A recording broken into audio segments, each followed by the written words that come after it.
Think about the smell of a summer bonfire for a second.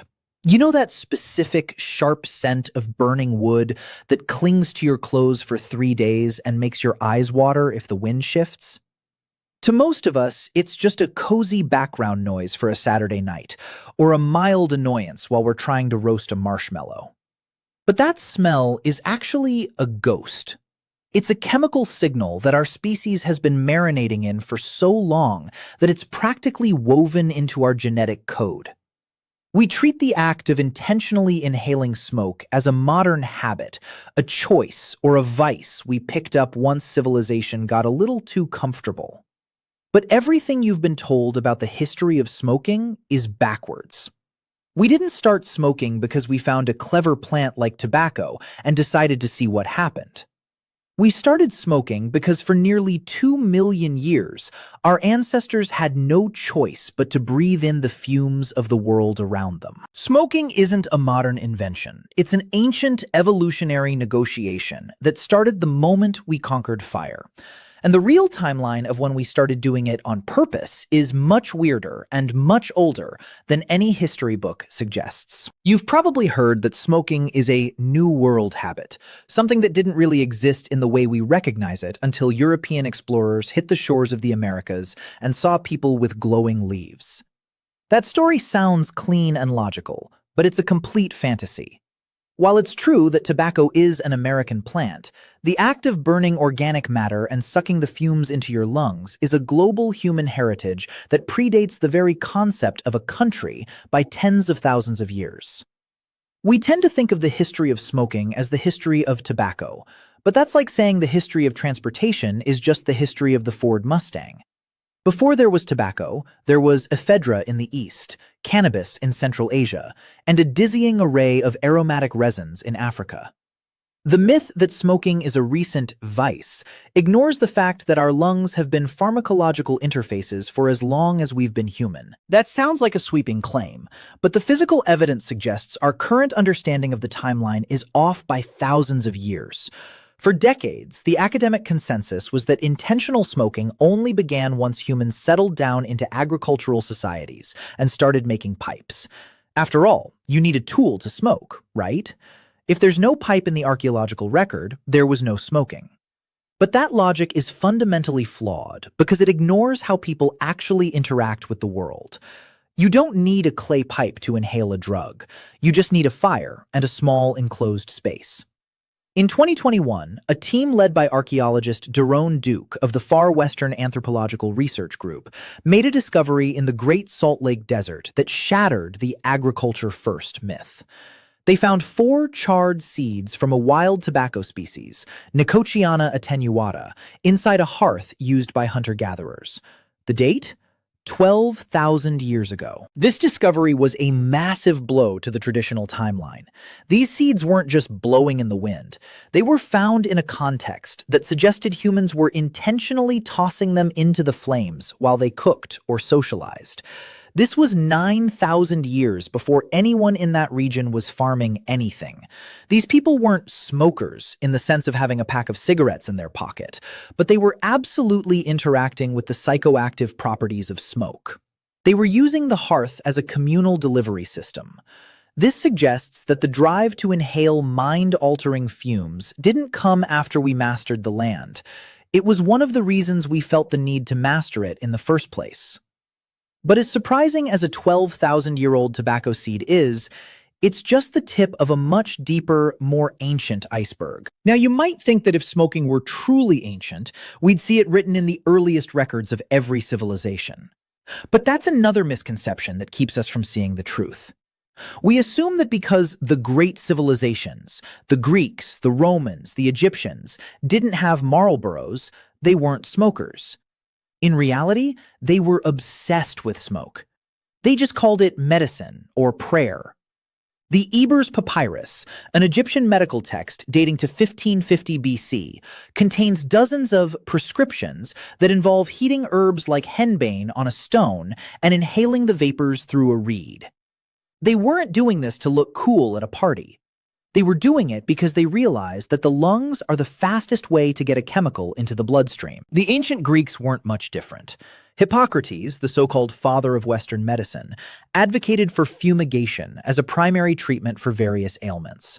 We look at that today and think it's just primitive superstition, but the plants they were burning, like various species of the Solanaceae family, contain real, potent alkaloids. They were practicing a form of prehistoric pharmacology. When we dismiss ancient smoking as just ritual or just spiritual, we miss the biological reality. These people were hacking their own nervous systems. And while the Egyptians and Greeks were doing it for health, people in the Eurasian steppe were doing it for something else entirely. Herodotus, the Greek historian, famously described the Scythians sitting inside small felt tents, throwing hemp seeds onto red-hot stones, and howling with pleasure as the smoke filled the air. For centuries, historians thought Herodotus was just making up wild stories to entertain his readers. They assumed he was exaggerating the barbarism of nomadic tribes. But in the 1940s, Soviet archaeologists excavating the Pazyryk burials in the Altai Mountains found exactly what Herodotus described: small bronze braziers, charred hemp seeds, and even the remains of the felt tents. The myth was reality.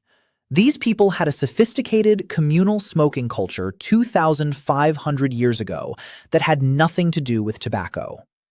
But if you think the Scythians were the pioneers of this behavior, you're still thinking too small. That version of history, where smoking starts with nomadic tribes or ancient doctors, is comfortable because it keeps the habit within the bounds of modern humans. But the evidence is starting to point toward a reality that is much more unsettling. There is a growing body of research suggesting that the relationship between humans and smoke didn't start with Homo sapiens at all. It started with Homo erectus.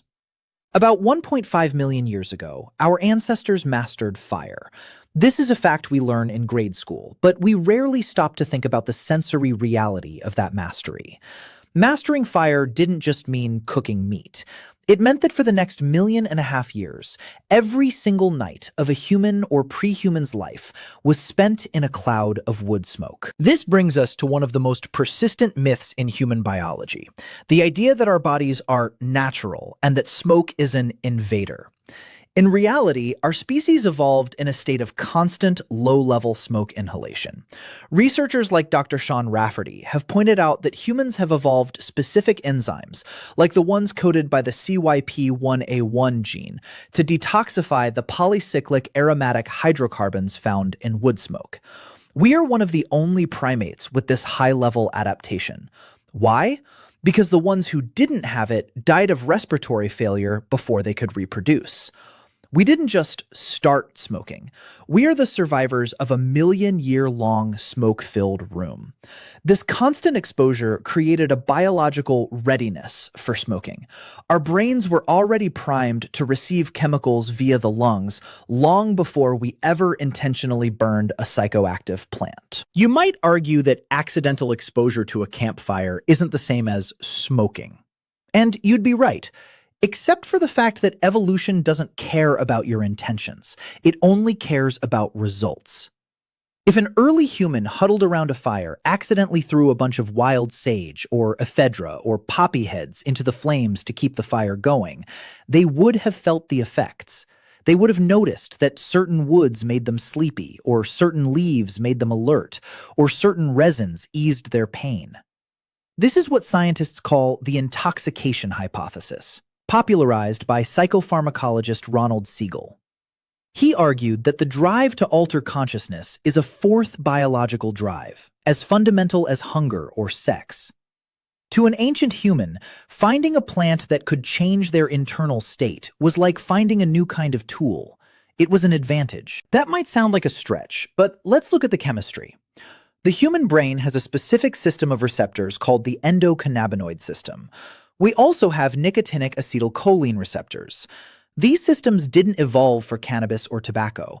They evolved to regulate our own internal chemistry. But the fact that they exist means that when we first inhaled the smoke of these plants, it was like a key fitting into a lock that had been waiting for 1,000,000 years to be turned. The transition from breathing fire smoke to breathing psychoactive smoke wasn't a giant leap. It was a tiny, inevitable step. And the latest research into dental calculus, the hardened plaque on ancient teeth, is proving that we were taking that step much earlier than anyone imagined. This brings us to a myth that archaeologists are currently in the process of dismantling. The idea that we can only know what ancient people did by the tools they left behind. For a long time, we searched for pipes. If we didn't find a pipe, we assumed no one was smoking. But pipes are a high-tech solution to a low-tech problem. Before the pipe, there was the earth smoke. This was a method used across various cultures where a small pit was dug, a fire was built, psychoactive plants were added, and the user would simply lie on the ground with a cloak over their head to trap the fumes. This leaves almost no trace in the archaeological record, except on the teeth. Dr. Christina Warrener and other molecular archaeologists have begun analyzing the microscopic remains trapped in the dental calculus of prehistoric skeletons. What they're finding is a pharmacy. They aren't just finding food particles, they're finding chemical signatures of medicinal and psychoactive plants. In some cases, they've found evidence of plants being used in ways that suggest inhalation or direct mucosal absorption. These findings are pushing the habitual use of psychoactive plants back into the Neolithic and possibly beyond. The myth that smoking is a civilized habit is dead. It was a survival strategy for people living in a world that was cold, painful, and terrifying. Despite all this evidence, there's still a part of us that wants to believe smoking is an unnatural aberration. We tell ourselves that if we just went back to our roots, we'd be clean. But that's the biggest myth of all. Our roots are buried in ash. The unifying truth of the human experience isn't that we are separate from the chemicals of the earth. It's that we have always been desperate to integrate them. Smoking wasn't a mistake we made along the way. It was a bridge. It was how we turned the act of breathing, the most basic biological function, into a tool for ritual, medicine, and social bonding. Think about the social aspect of smoking for a moment. Even today, despite all the health warnings and the social stigma, the smoking area is often the most social place in a building. That's not an accident. Shared inhalation is one of the oldest forms of human social synchronization. When you breathe the same air as someone else, especially air filled with a psychoactive compound, your nervous systems begin to align. Researchers studying neural coupling have found that shared rituals, particularly those involving altered states, create a profound sense of group cohesion. To an ancient tribe, a smoke circle wasn't a smoke break. It was the glue that kept the tribe from killing each other. It was a peace treaty in chemical form. But then everything changed. And this is where the story of smoking takes a turn that most people aren't ready to acknowledge. We like to blame the corporatization of tobacco for all the problems associated with smoking today. We tell ourselves that tobacco was sacred until the big companies got hold of it and made it toxic. And while there is some truth to that, it's a convenient oversimplification. The real fall from grace didn't happen in a boardroom in the 1950s. It happened when we moved the fire from the center of the community into our own individual hands. In the ancient world, smoking was a high-effort communal event. You had to find the plants, prepare the fire, and participate in a ritual. It was self-limiting. You couldn't chain smoke a Scythian vapor bath. You couldn't take a quick hit of a 12,000-year-old communal hearth while walking to work. The toxicity of modern smoking isn't just about the chemicals in the cigarettes. It's about the fact that we've taken an ancient, powerful, communal technology and turned it into a solitary, repetitive habit. We've kept the delivery system, but lost the context. That shift is what turned a biological adaptation into a biological disaster. In the 1600s, when tobacco first hit the global market, it was treated as a miracle drug. It was called the holy herb. People thought it could cure everything from the plague to a toothache. They weren't just being stupid, they were applying 100,000 years of smoke is medicine logic to a plant that was far more addictive and far more available than anything their ancestors had ever encountered. It was a mismatch between our evolutionary history and our new industrial reality. Our brains were primed to value smoke, but our technology was now capable of giving us too much of it. This leads us to the most uncomfortable realization of all. When we ask, when did ancient humans start smoking, we are asking the wrong question. The real question is, when did we stop breathing fire? The answer is that we never did. We just miniaturized the fire. We turned the forest fire into a hearth, the hearth into a brazier, the brazier into a pipe, and the pipe into a cigarette.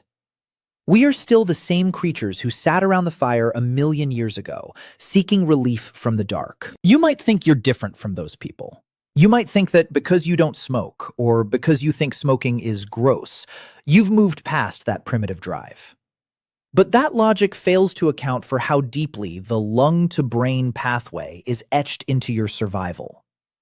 Every time you use an inhaler, every time you light a scented candle, every time you stop to smell the wood smoke on a winter evening and feel a strange sense of home, you are tapping into that million-year-old sequence.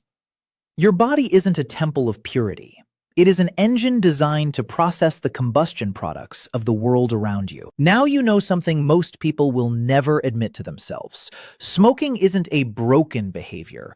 It's a behavior that worked too well. We didn't fall into addiction. We evolved into a relationship with fire that we no longer have the social structures to control. We are a species of professional breathers, perpetually looking for a way to make that breath mean something more than just survival. And if you think you're in control of that drive, you're ignoring the very chemistry that built you. Which brings us back to that bonfire smell, that cozy, nostalgic scent that makes you feel safe. It feels like a memory because it is, but it's not your memory. It's a collective memory of the long, smoky dark that produced your species. We like to think of ourselves as the masters of our environment, as beings of logic who have moved beyond the dirty habits of our ancestors. But here is the cold, undeniable fact that most people can't handle. Your lungs are not designed for clean air. They are designed for the air of an Earth that is constantly burning. For 99% of human history, clean air was a sign of death. It meant no fire, no warmth, no protection, and no medicine. You are the descendant of the people who stayed in the smoke. You are biologically programmed to find comfort in the very thing that is currently killing millions of people a year. That's the tragedy of the human condition. We haven't discovered smoking in the last few centuries. We've simply spent the last few centuries trying to survive a habit that was once our only way of staying alive. Next time you see a plume of smoke rising into the air, don't look at it as a modern nuisance. Look at it as the original architect of your mind. You aren't just watching something burn. You're looking at the reason you're here to watch it at all. I'm curious, though.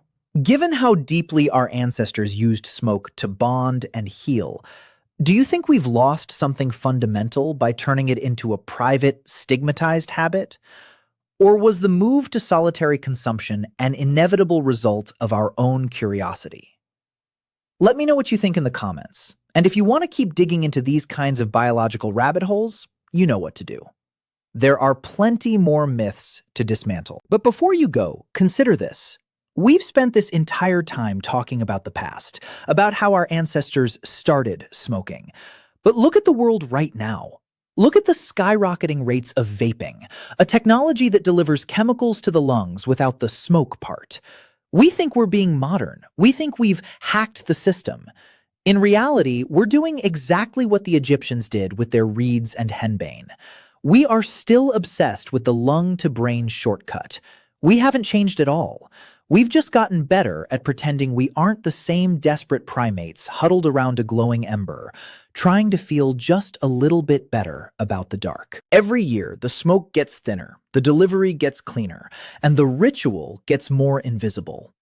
But the lock in your brain is still there, and the key is still being turned every single day. You aren't standing outside of history looking in. You are the current iteration of a million-year-old experiment. You don't decide to be interested in altering your chemistry. Your chemistry decided that for you before your ancestors even had a name. You are a smoke-breathing ape in a plastic-wrapped world, and the fire is still burning, whether you're holding the match or not. That is the heavy, undeniable reality of our species. We didn't start smoking, we were forged in it. And no amount of progress or health consciousness can erase the fact that your very existence is the result of a million years of intentional, calculated, and often lethal inhalation. You are a creature of the flame, and you always will be. That's not a choice. That's your heritage. And it's one that will continue to shape our future as long as we still have lungs to breathe and a world to burn. For all our talk of quitting and cleaning up, we are still the same creatures who sat in the Scythian tents, howling at the realization that the world is more than what we see. We are still searching for that fourth drive, still trying to navigate the bridge between the physical and the mental. The only thing that has changed is the price we pay for the journey. In the ancient world, the price was a communal ritual and a lifetime of wood smoke. Today, the price is often our health and our autonomy. But the drive remains, as ancient and unyielding as the fire itself. So next time you catch the scent of a fire on the wind, don't just think of it as a smell. Think of it as a call from a million years ago, reminding you of where you came from and what it took to get you here. You are the product of the smoke, the heir to the hearth, and a participant in the oldest habit in human history. Whether you light the fire yourself or just stand downwind, you are part of the continuum. And that is a fact that no amount of modern comfort will ever be able to change. You are the fire breather, and the fire is not out yet.